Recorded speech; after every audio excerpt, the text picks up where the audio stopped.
So Psalm 22:3 says that the Lord is enthroned on the praises of Israel. And I was thinking about this in worship the other day, and there's a sense in which I feel like the Lord was talking to me. Like there's a sense in which the worship of God's people is His glory cloud. And sometimes we look for the glory cloud to come like Israel at Sinai, where the glory cloud comes and it's this big, thick, storm cloud full of lightning and fire and thunder and quaking. Or it's the pillar of cloud by day and the fire by night. Or we expect, even people have experienced and seen in throughout church history, just a cloud full of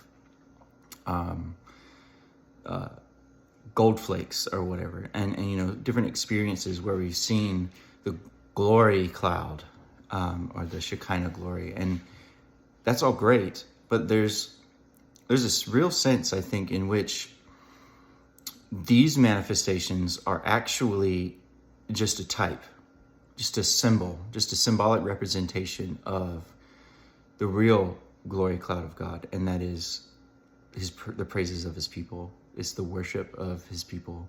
When you have a room full of people surrendered to the Lord, offering Him praise and worship and singing about His goodness and His love and His mercy that endures forever, and that is the environment. That's the thing that God loves, chooses to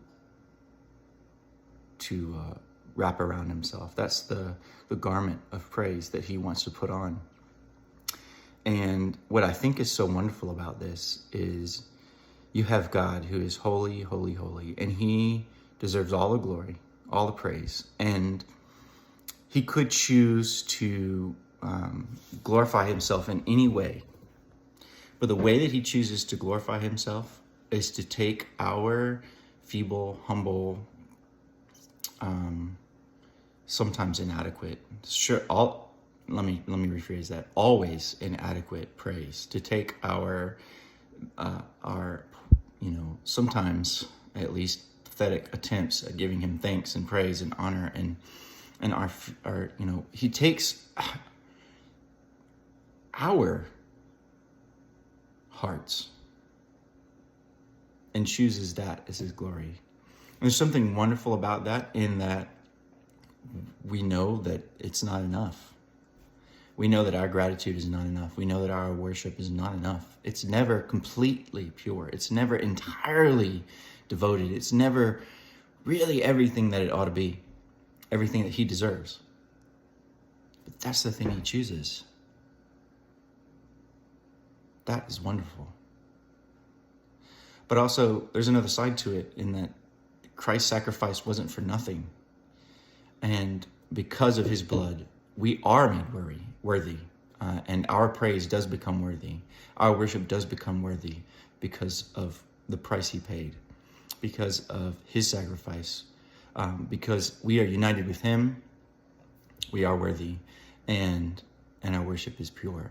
And so that's just marvel upon marvels. I don't even know how to explain all of this, but it's just this beautiful thing, and I just wanted to share that. Thanks.